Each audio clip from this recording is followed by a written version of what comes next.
Bueno, recordamos la situación que tenemos en la Unión PN. Tenemos un perfil de portadores, en donde en la zona P los mayoritarios serán los huecos, en la zona N los mayoritarios serán los electrones libres, y luego tenemos una zona de transición, en donde digamos que hay una falta de portadores tanto de electrones como de huecos, y por lo tanto las impurezas aceptoras y donadoras, que son constantes en cada una de las dos zonas, pues se quedan sin compensar.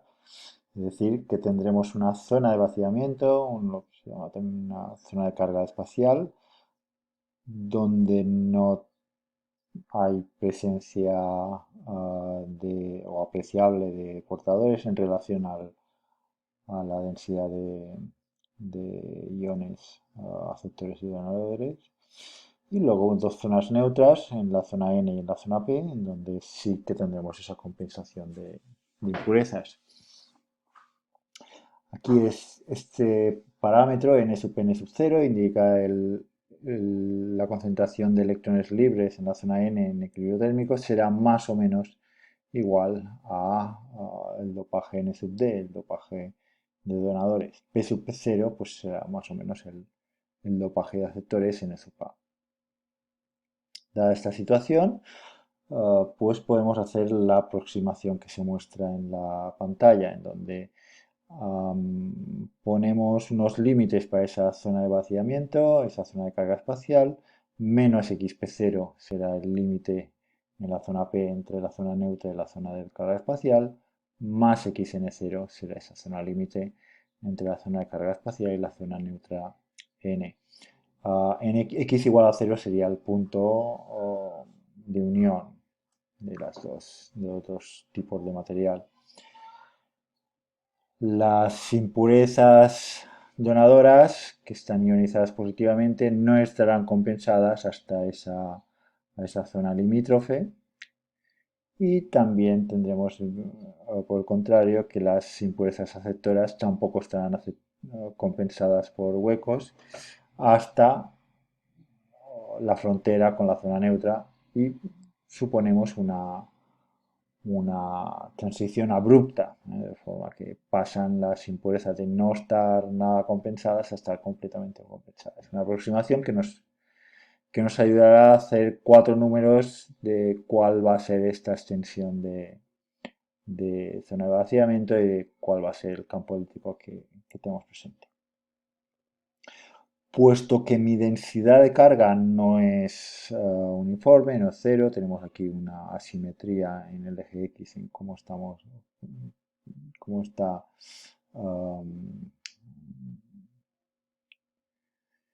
distribuida.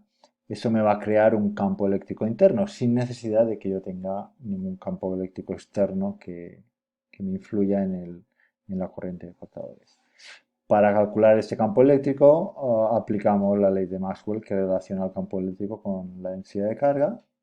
Entonces, hacemos esta integral de esa densidad de carga, y también teniendo en cuenta que existe una neutralidad global. Eso quiere decir que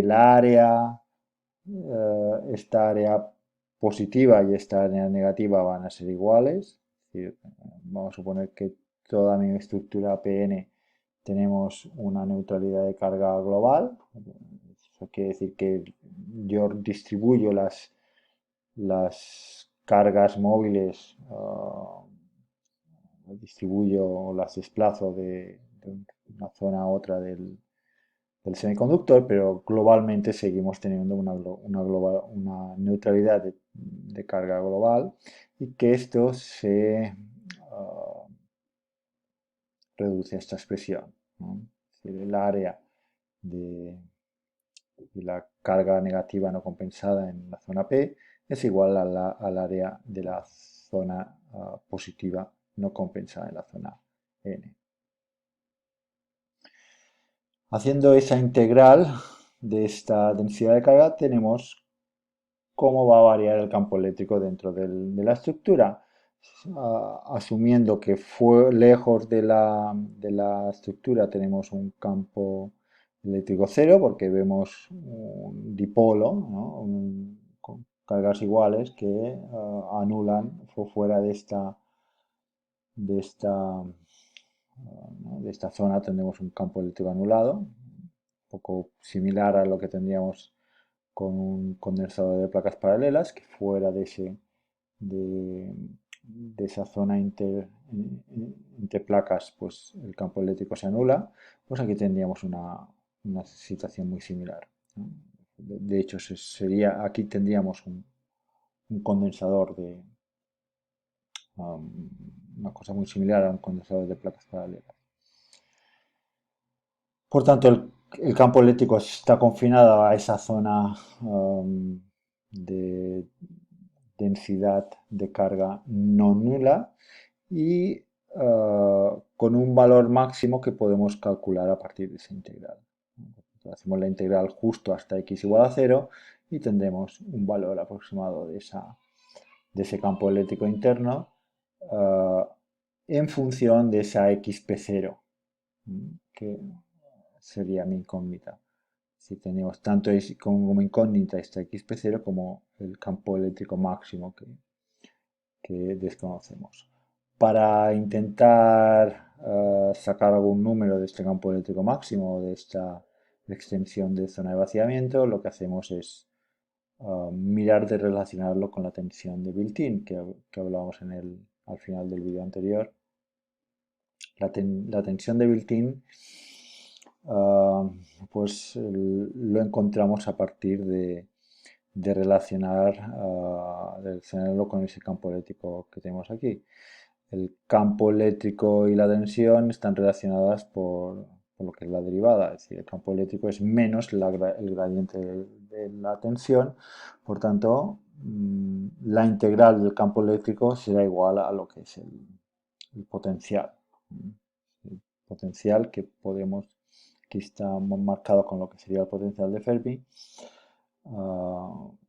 en donde de una zona constante lejos de la zona ¿no? En las zonas neutras, lejos de la zona de vaciamiento, pasamos a una segunda zona constante. Y entre medias hacemos un salto igual a lo que definimos como tensión de built-in, VBI, y, y que sería igual al área de este triángulo. Área de este triángulo que es un medio de base por la altura, x de 0 será la suma de xn0 y xp0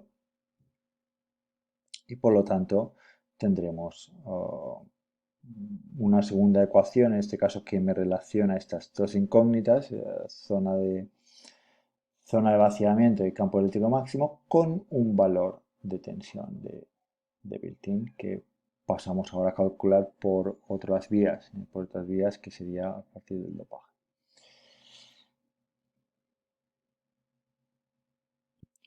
Bueno, para hacer la estimación de la tensión de built-in que se crea en la estructura, vamos a ver cómo encajan las dos capas o los dos diagramas de bandas de energía de las dos zonas. Aquí tenemos la zona N con su estructura de bandas, la banda de conducción, la banda de valencia, y de sub 0. Aquí tendríamos lo que sería la energía de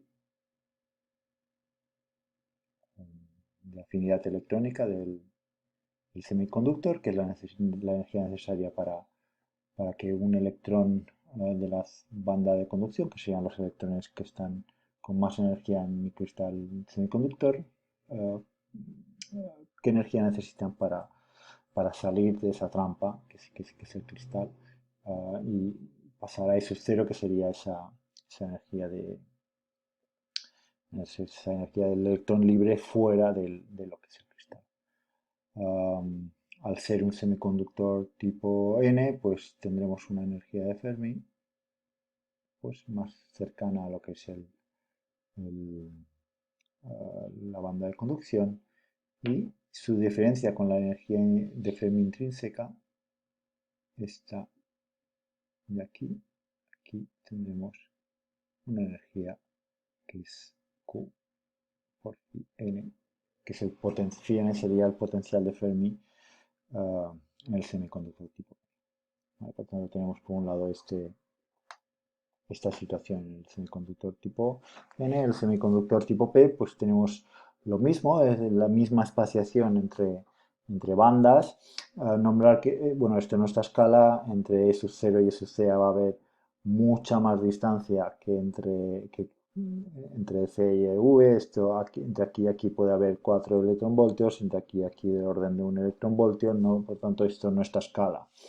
Pero ya me sirve para mostrar aquí cómo se juntarían las líneas. En este caso, si esto es zona P, yo tendré una energía de Fermi por debajo de la energía intrínseca y más cercano a la banda de valencia que no a la de banda de conducción. Por lo tanto, aquí tendremos un valor de phi negativo. Aquí tenemos Q phi P, que es negativo, y que indica pues esa presencia masiva de huecos en relación a los portadores eléctricos. Cuando estén juntas las dos estructuras, una de las cosas que vamos a tener es que la densidad de corriente, tanto del N como del P, va a ser cero. Como tenemos el sistema aislado, pues no tenemos flujo neto de corriente. Las cargas libres se están moviendo de forma aleatoria por la agitación térmica, pero no hay un movimiento ordenado de cargas hacia un lado o hacia otro, por tanto, mis corrientes sean cero. Eso implica, como vimos en clase, puesto que la densidad de corriente es proporcional a, a la pendiente,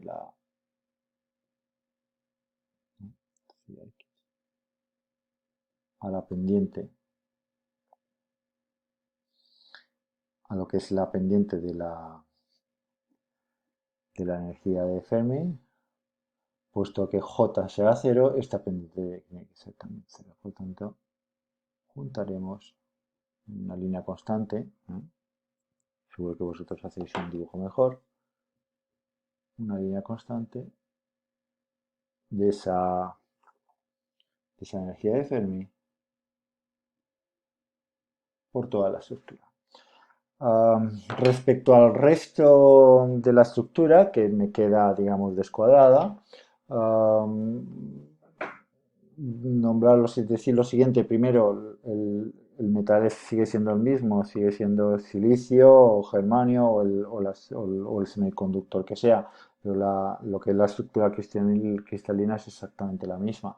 Por lo tanto, esta diferencia va a ser la misma, ese bandgap va a ser el mismo que voy a tener que mantener. La única forma que puedo mantener esto es simplemente haciendo esto en paralelo y también para la energía. Por lo tanto, lo que es la tensión de Fermi, que recordamos que está definido como la diferencia entre la energía de Fermi y la energía de Fermi intrínseca, proporcional a esa diferencia, esta phi, este potencial de Fermi, pasa de un valor negativo en la zona P a un valor positivo, que es lo que veíamos en la transparencia anterior. Podemos cuantificar ese valor de phi sub p, que es el potencial de Fermi en la zona P, a partir del dopaje que tenemos. Lo mismo para phi sub n.